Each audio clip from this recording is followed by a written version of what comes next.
surprised that that's not from that, but we are going to take it, so it'll be up on YouTube tomorrow or the next day. Yeah, that's okay.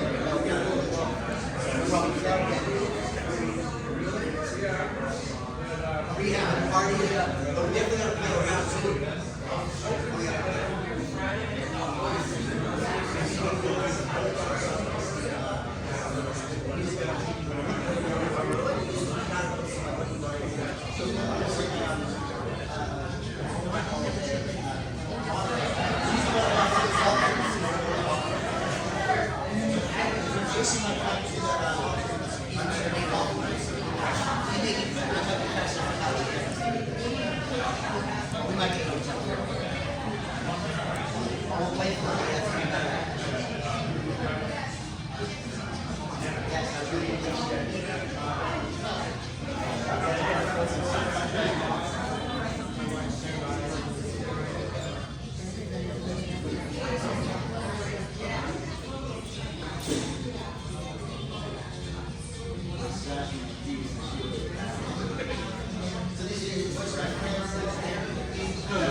Coming this afternoon is, really special to see so many people turn out and celebrate my father's life.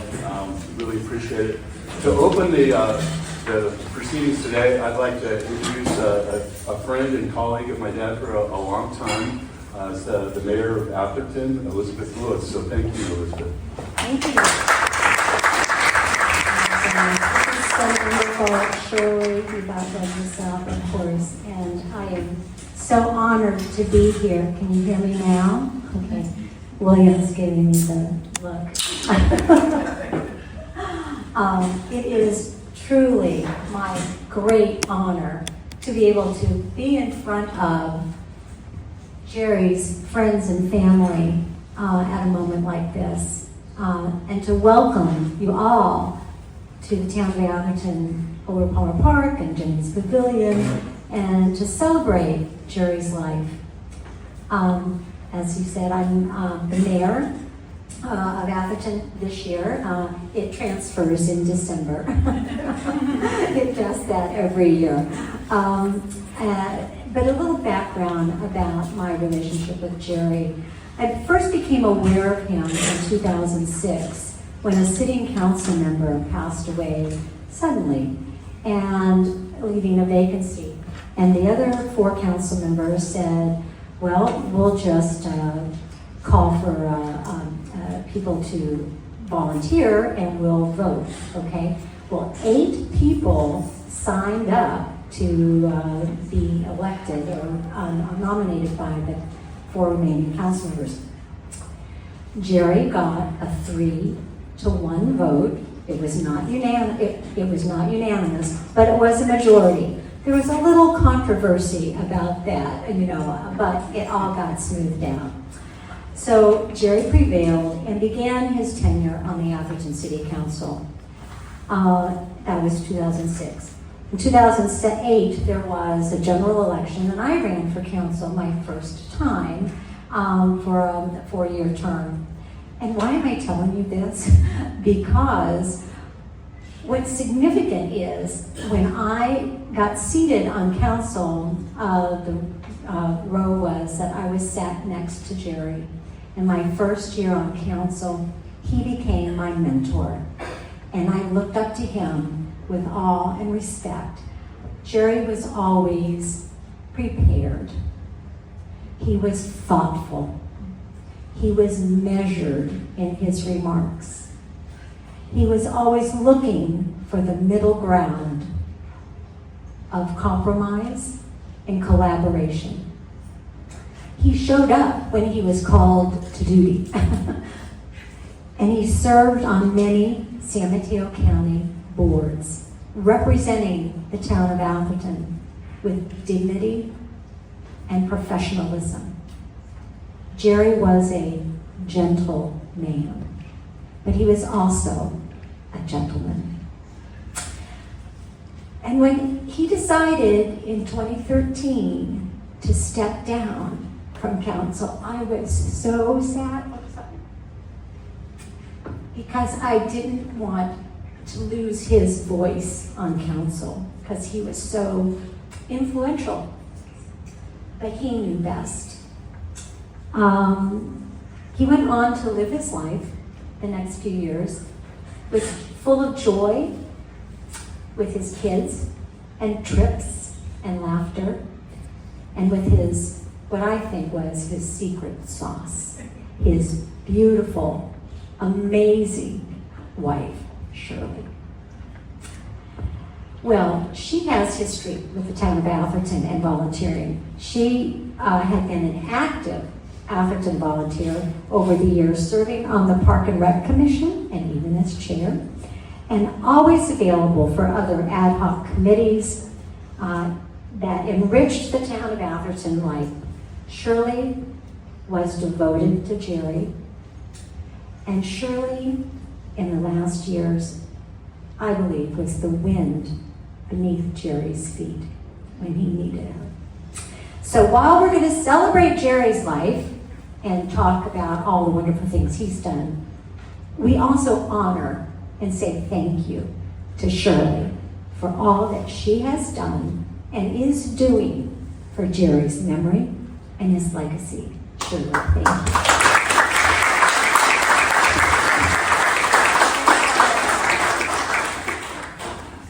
Where's my Kleenexes now?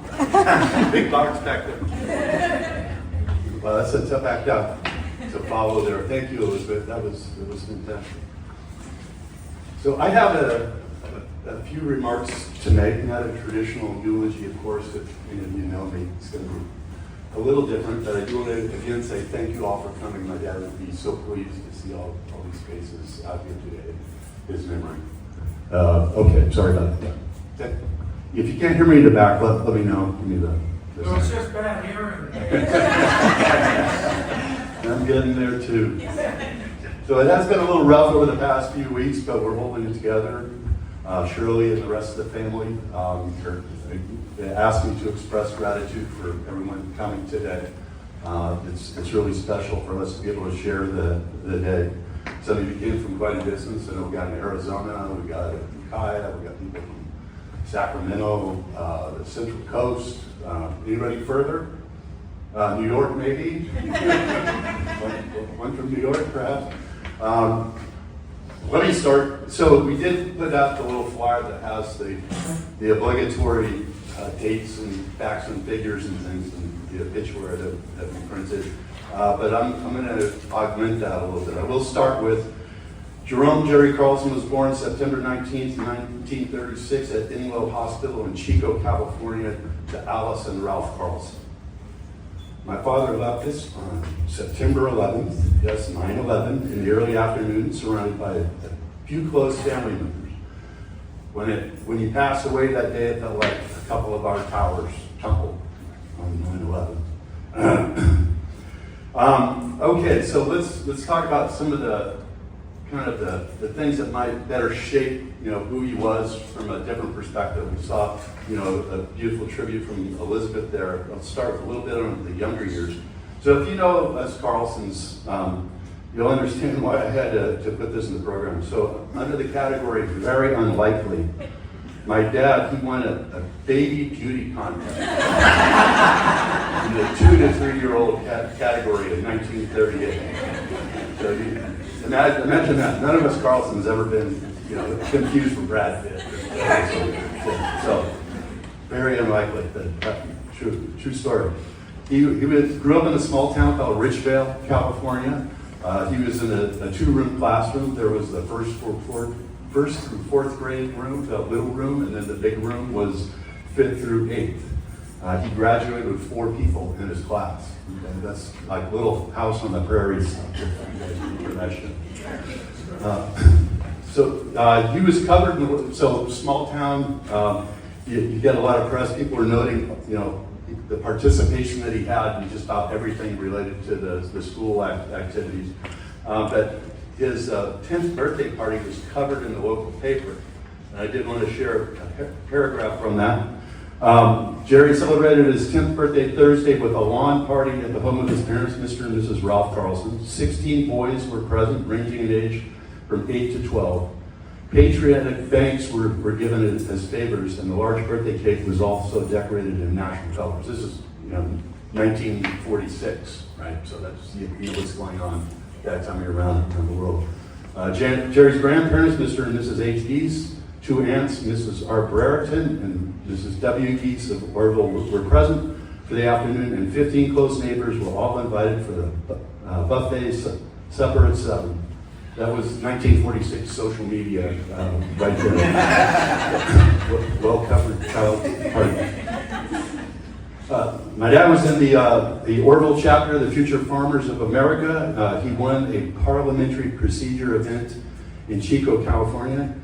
He took first place. He was very good at debate as a child, and he was eventually a father to 7 of us. We didn't get a lot of debate. We got a lot of because I said so. So his debate skills just completely eroded. Among his other talents, he was also a musician. He was proficient enough to be asked to be a saxophone soloist at public events.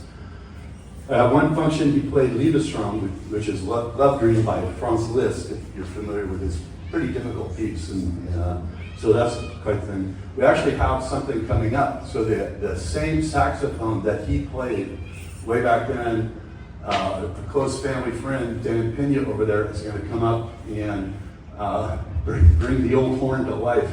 Now, it's got it's aged a little bit, so there may be a few squeaks. I'm running top cover for him. He's a proficient musician.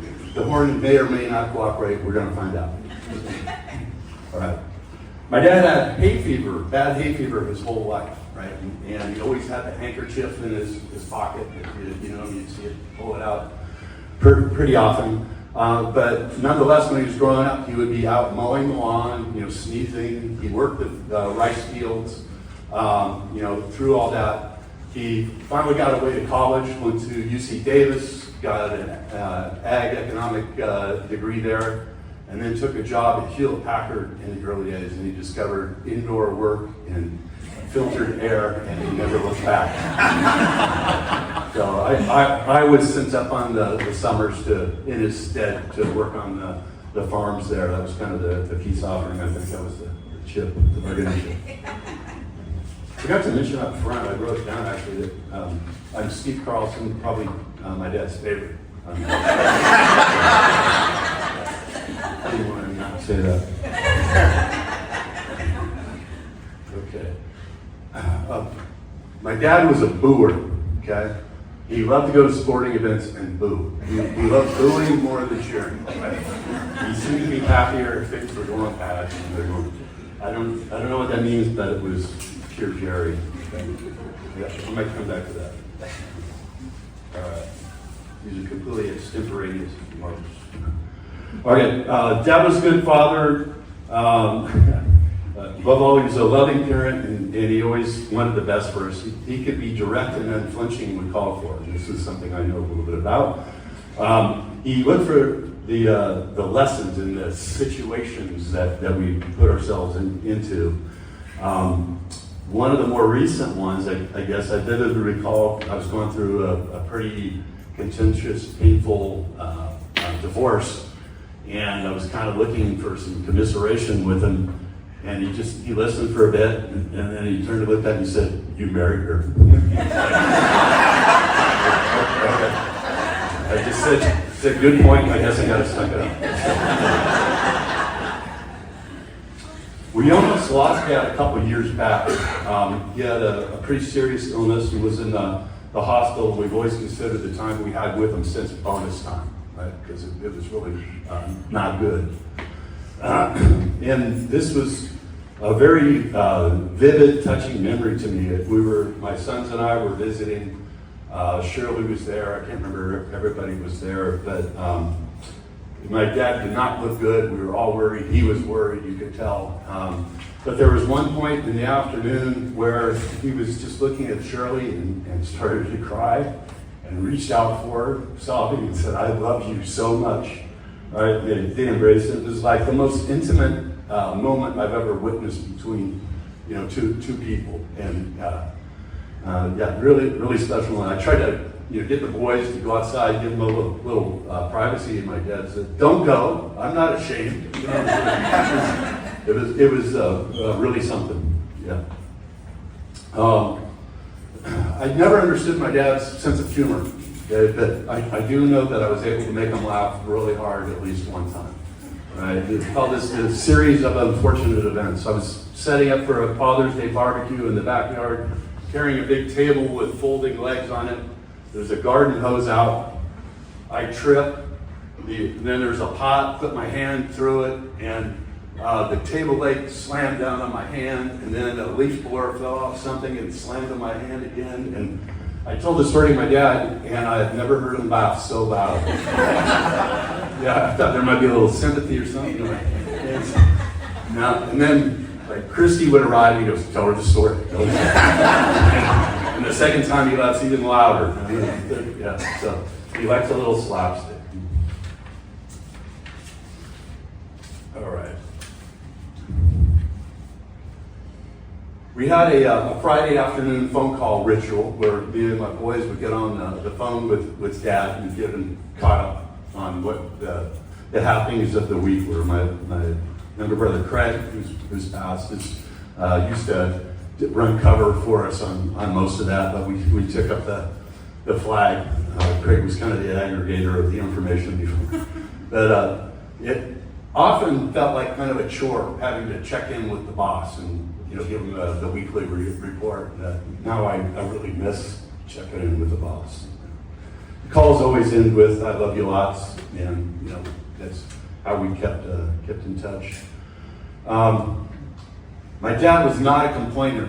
Okay, his body was failing the last few years. I mean, his feet were like triple size. They were hard to look at. I hadn't seen them before, but he didn't complain. The closest thing complaining I ever heard, I think Matt was in the room with me, and he came out with his walker. He's hobbling on these feet and legs, and he said, "I don't like being like this." And that was his version of complaining. He was, I think it was also a message. Above all, Jerry was devoted to his family and faith. In his final days, he wrote this down: "I believe there is a heaven that awaits me to join other family and friends and to await the arrival of others to come." He's probably made some assumptions about where some of this is. So, God bless my father, Jerry, and God bless all of you for coming today. I thank you so much for doing that. Right.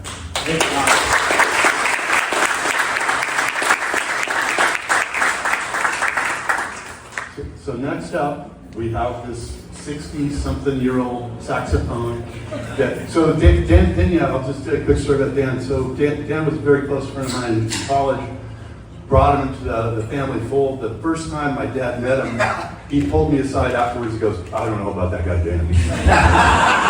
There's a reason.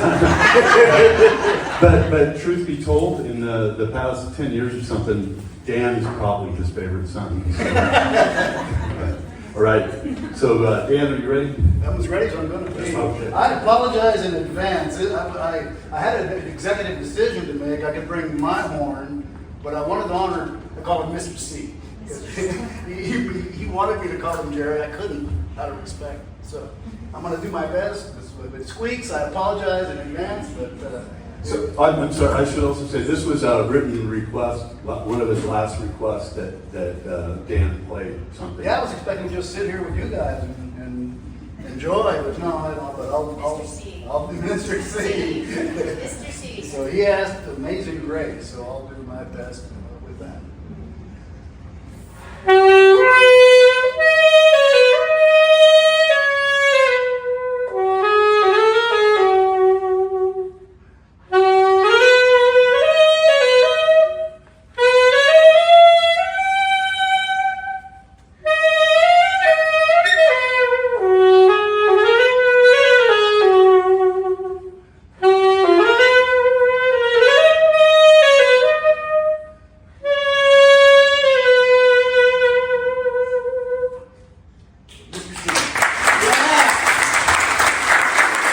Thank you, Dan.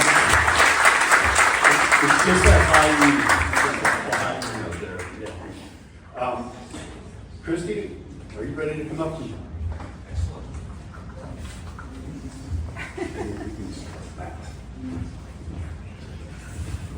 I am Christy, child number 5, marriage number 2.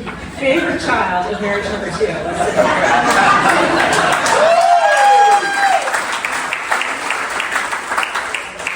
And I did not practice with the microphone, so I apologize.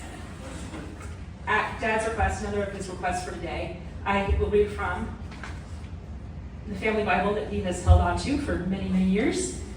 Psalm, the 23rd Psalm. The Lord is my shepherd, I shall not want. He maketh me to lie down in green pastures. He leadeth me beside the still waters. He restoreth my soul.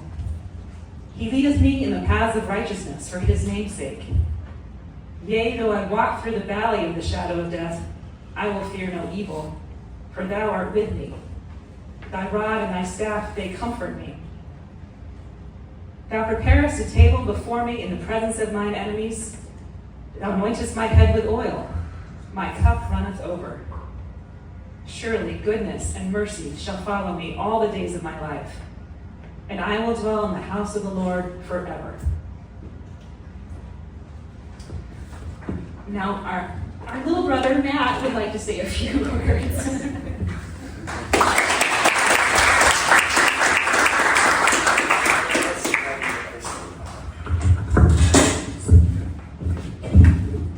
Hello, how's that working?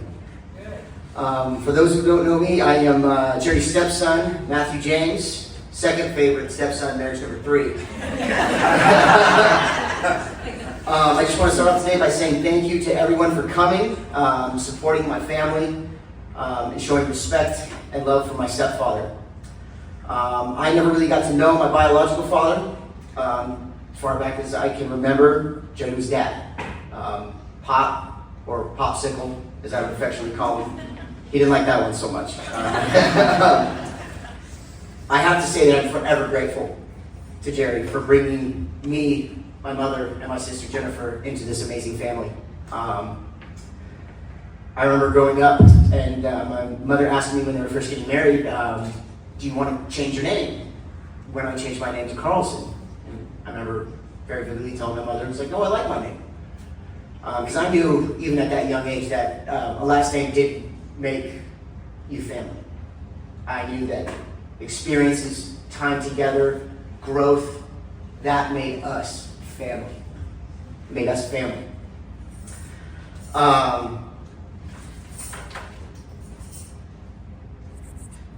Although I am the youngest, and there's a bit of an age gap between me and my brothers and sisters, I knew that we were family. It was this amazing, complicated, weird family. And we love it. And looking back, I came to realize how much my father impacted us individually and everyone around him. It took me a long time to understand this about him, but he liked to touch people in his own very special way. He liked to impact people's lives, not just be a part of them, but influence them and make a lasting impression. He liked to show them a path and a way. He liked to share his wisdom, his experiences, his thoughts, and his ideas. And he did some of this whether you liked it or not. And it mattered. You may not have felt like it did at the time, but you knew it mattered. And I'll be honest, sometimes I felt like my dad didn't understand me. I felt like I knew what was best for me, and he couldn't possibly get it. But I now know he understood me better than I understood myself. And he did always want the best for me and our whole family and everyone around him. And he would push you and like to tell you, you know what I think you should do? Thanks for that, Dad. From farms and family to firms to friends, he blessed us with his time. For some of us, we wish we had more of that, but he knew he had to spread himself over us all. And I think that's what made him special and dear to us all. He gave us his time. All the time he had until his last day. For those of you that knew him well, my father was a complicated man. A man with many passions and interests. Family, friends, farming, finance, business, consulting, politics, philanthropy, technology. Even though he never embraced new technology very well. He was a very passionate man. And with that, he had to find time to figure it all out, to evolve. He was always reading, always in a new book, always up to date on current events, always trying to master the Sunday crossword, with my help, of course. Always trying to broaden and better himself and others. He taught me right from wrong, when to speak, when to listen, when to fight the good fight, and when just to simply be happy. He shaped me into who I am today, and I know I'm a very different person than he was. But I think the best parts of me I got from him. I think we all have a little bit of him in us, and that's how we wanted it. So I ask this of you right now, everybody. Pick a memory, the first memory of Jerry that enters your thoughts. Not the best, not the last, but the first thought of my father that enters your mind. And hold on to it for a moment and feel it. That's Jerry. Thank you all for being here.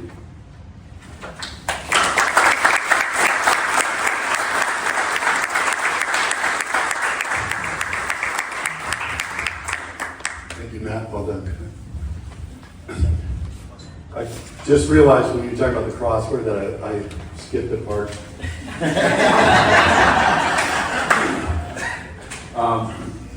My dad was well versed in the English language, but he would fumble once in a while. And occasionally there were some really good ones. I won't tell some of the best, but maybe outside the movie. But one of the ones is we were at some fashionable restaurant somewhere that specialized in these exotic cocktails, right? And we call them foo-foo drinks, I guess. But anyway, so it comes time to order a drink, and my dad asked for the erotic cocktail. The waitress blushed and cleared things up for him. There were no lawsuits at the time.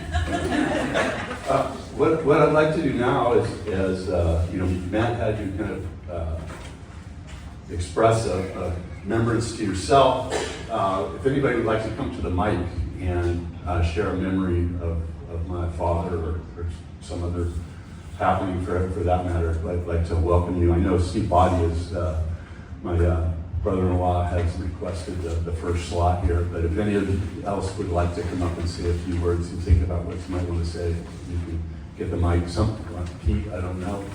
We'll see.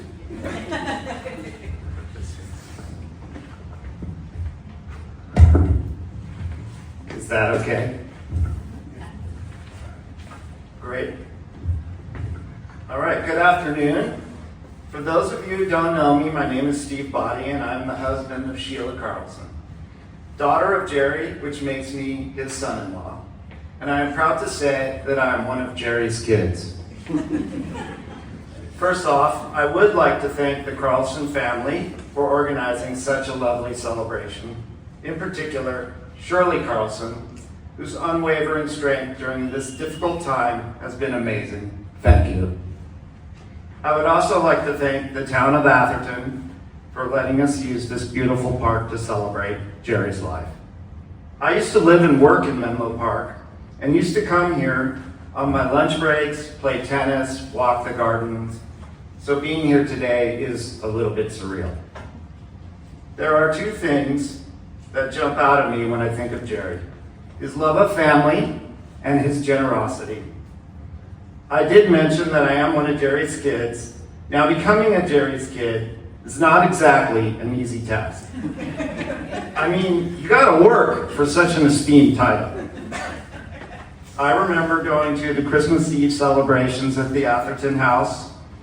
They could be a little bit chaotic, to say the least, but they're always filled with love, laughter, tons of great food, and lots of presents.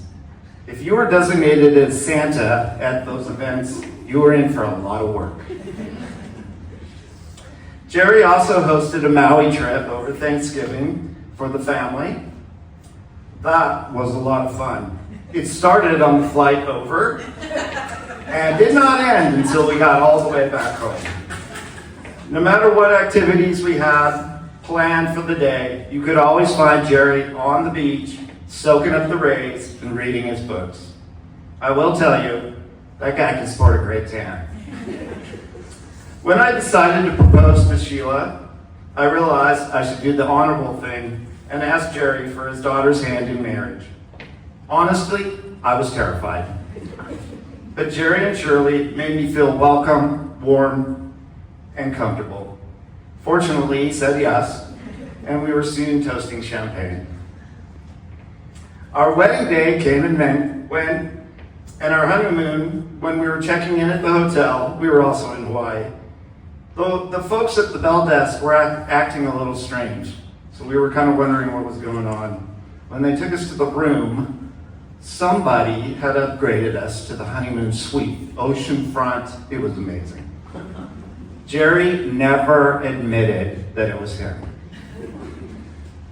Through the years, we became close, celebrating holidays, traveling to Santa Cruz, Half Moon Bay, Pismo Beach, Santa Barbara, and Hawaii again multiple times.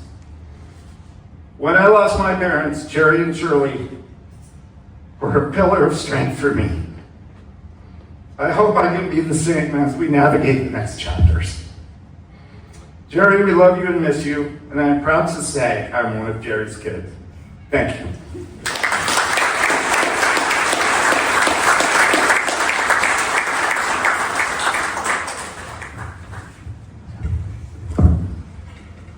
Any brave souls like to come to the mic? Lexi?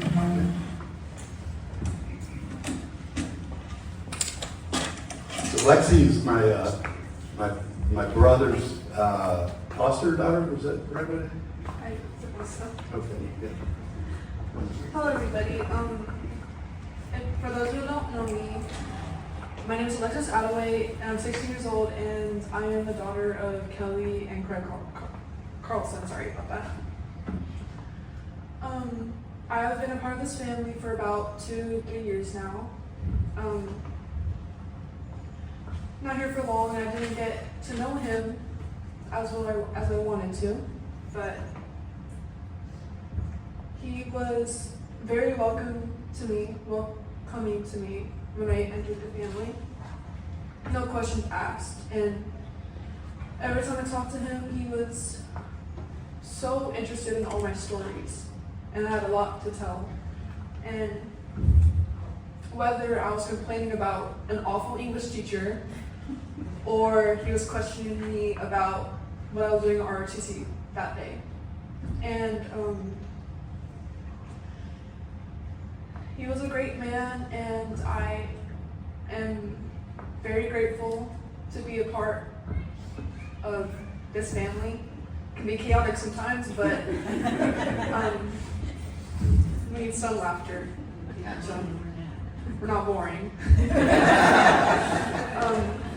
I remember one time I came to visit, me and Kelly came to visit, and we went out to lunch. It wasn't great, but well, I'll get to that.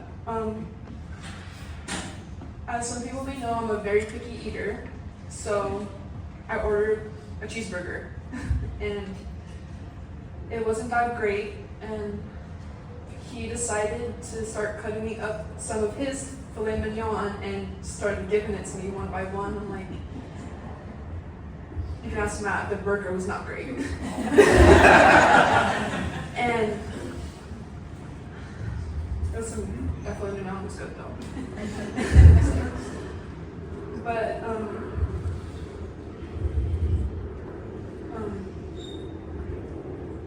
I wasn't prepared, sorry.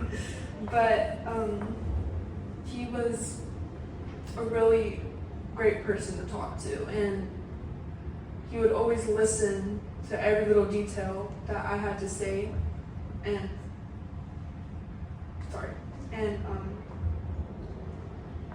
not a lot of people were like that, and no matter what, he was just always there and to see me as a granddaughter, as people have told me, and I didn't have that, but now I do, and I'm very grateful to be here with all of you guys, so thank you.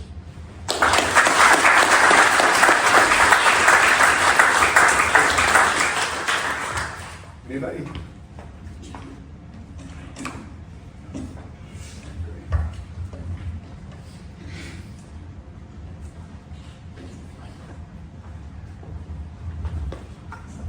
I'm Tom O'Malley. I had the excellent opportunity over many years to work with Jerry. And I first met him when in the company Triad Systems Corporation. And I was Vice President of Administration.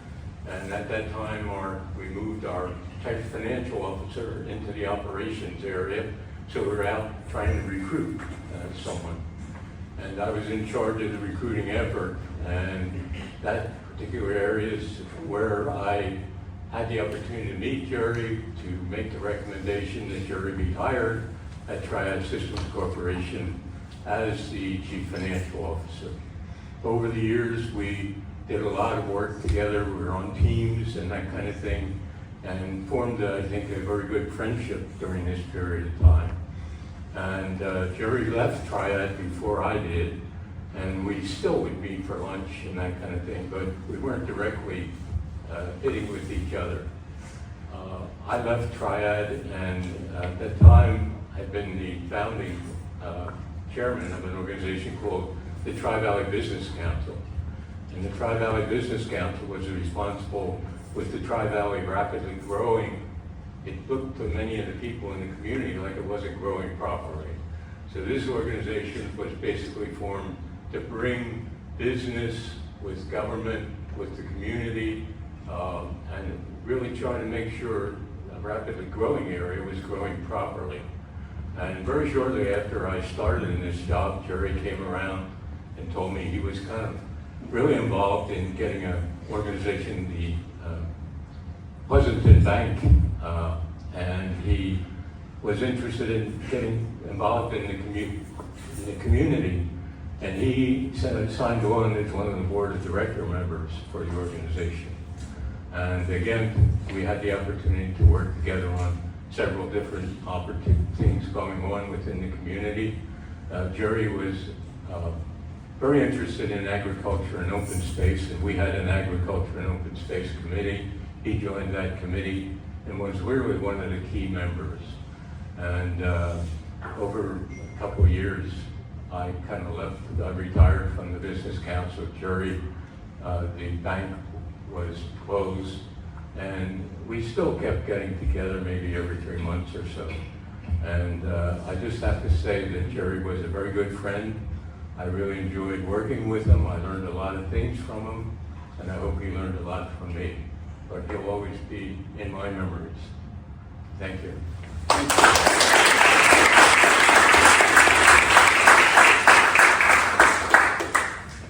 Anyone else? Or is everybody looking at the sandwiches back there? Well, maybe we'll break for the refreshments, and it would be great if you could stand around and we could mix and mingle and share stories, current and past, and that would be great. Again, thank you so much. Oh, I'm sorry. Okay, we actually have 2 more people coming up. Jennifer, one of Jerry's kids. I met my dad 4 years ago. She knows me a lot. I felt amazing that all my friends here for my mother, such families. And then, good luck to everyone. Thank you. Thank you.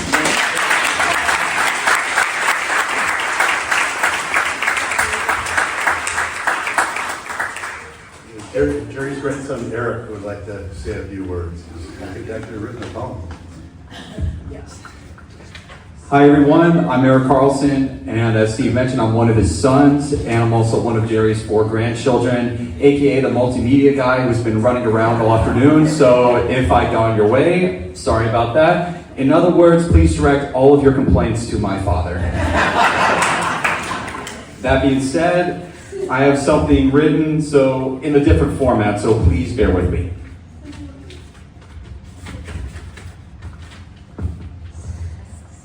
Second and 4. What could it mean? Were the line of scrimmage on the football field, could it be? Sure, but here, it's more than that for me. Second and 4th, generations apart. Grandpa and grandson who love each other with every fiber of their hearts. Many memories, spanning many years. Countless lunches, many laughs with joyful tears. Game days and sports banter, that would be fun. Along with many Tahoe trips under the sun. Stanford football games were quite the time, a favorite memory of this childhood of mine. In Atherton, at the house near Willie Mays, Grandpa hosted quite the great childhood days. Easters, birthdays, and Christmas Eves, along with the rest, don't compare to the best. The best? I'm referring to you. Second and 4th, you and I, through and through. Grandpa Jerry, someone I'm beyond grateful for. Great wisdom and big laughs that I will always adore. You supported me during the darkest of times. And don't get me wrong, I'm very grateful. I'm just beginning to run out of rhymes. But the point is, you're an amazing, loving, generous man. And to do you proud, I'll do the best that I can.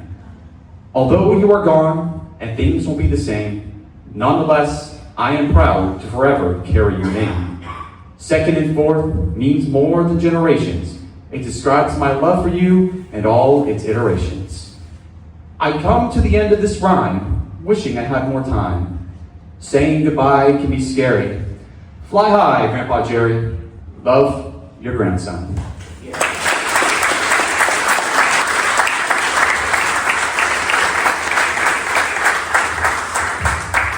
Pretty good. I'm surprised. All right. I think it's time for some refreshments. And again, Shirley, we're here, right? We're here for you. All these people. Thank you again for coming. Hope to talk with you before you go. There's some muffins that I made that are delicious.